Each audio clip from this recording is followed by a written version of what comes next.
Quand vous êtes sur l'espace public, la route, les gens ne savent pas qu'il y a un parc. Il n'est pas fléché, il n'est pas visible. Il est visible d'ici, on est en face de l'entrée. Mais de l'espace public, on ne voit rien du tout. De quand on est sur la rue. D'accord. Et alors, là, on va peut-être pas rentrer dans le parc, vu qu'il n'est pas très beau. Il n'y a qu'une seule table pour le pique-nique. Et les personnes en fauteuil roulant ne peuvent pas s'approcher de la table.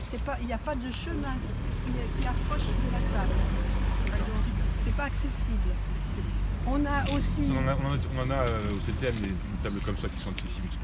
C'est pas compliqué ça. Non, c'est pas compliqué. Non. Donc il en faudrait plusieurs et que ça soit accessible pour les fauteuils. Et tout le chemin. Bien sûr, il y a aussi la petite rivière qui n'est pas nettoyée.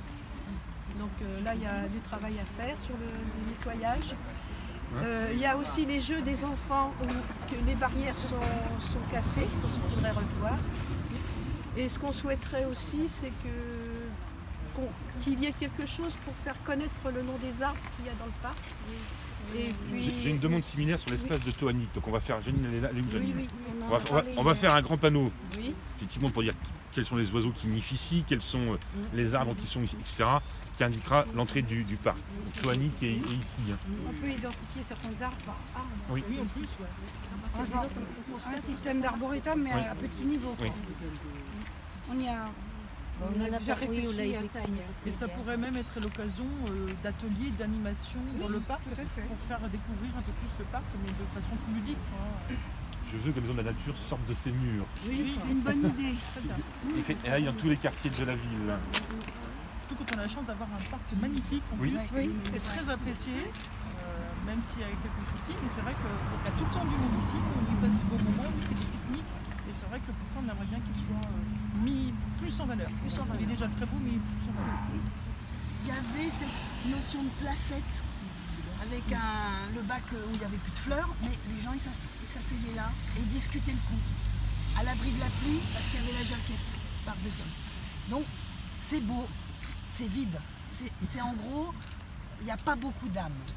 Il n'y a pas de fleurs, il y a du vert et il y a des arbres. Ça d'accord. Donc,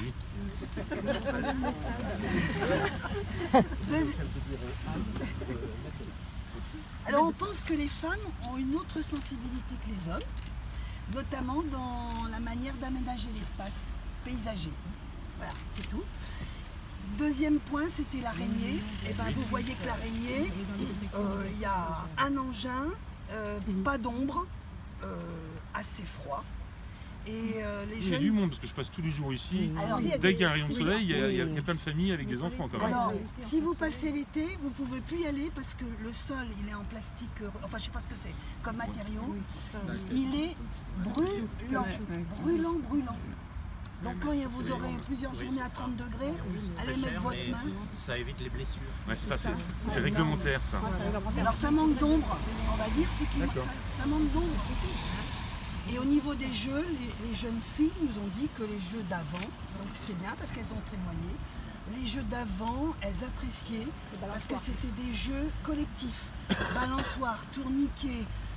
Finalement, elles étaient à plusieurs à pouvoir discuter, alors que là, chacun grimpe dans son truc. Voilà.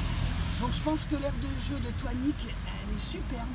Et il faudrait peut-être s'en inspirer aussi pour Ménimur et Carcado. Hein. Quand on parle de Ménimur, on pense à Carcado. Voilà.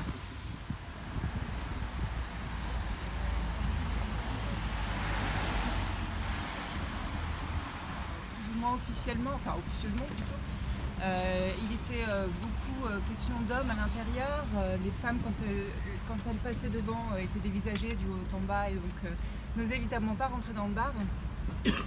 Donc ça a longtemps été un lieu d'hommes, ce qui, en tant que femme, est compliqué à vivre aussi parce qu'on est aussi vecteur de la famille, du lien social dans un quartier. Et un quartier ne peut pas vivre sans une âme, sans avoir une vie en son centre. Donc on ne peut pas exclure les femmes et les enfants, il faut absolument qu'un bar ouvert à tous, convivial, puisse exister au sein du quartier. En ce qui concerne le G20 qui vient de fermer, c'est un peu pareil en termes de proximité et d'alimentation. C'est-à-dire que les femmes, en règle générale, alors je dis pas tout le temps, mais en règle générale, ont des journées doubles. Donc plus on leur ajoute du transport pour aller... Oh les schémas, Berthier. C'est vrai. C'est quand même un peu vrai. Les hommes font aussi beaucoup de choses à la maison. Oui, oui. Beaucoup de choses à la maison, de plus en plus. Oui, sauf que dans les quartiers, les familles monoparentales sont quand même un peu plus fréquentes qu'ailleurs. C'est vrai. Donc le but, c'est pas de nous éloigner de ce dont on a besoin pour nourrir nos enfants, mais que ce dont on a besoin soit sur place ici et maintenant. Donc l'idée, c'est ne pas non plus attendre peut-être 2 ans qu'on ait un nouvel supermarché qui arrive, mais en attendant peut-être imaginer quelque chose qui puisse, de proximité, qui puisse nous être utile à nous, les femmes et les familles. Et donc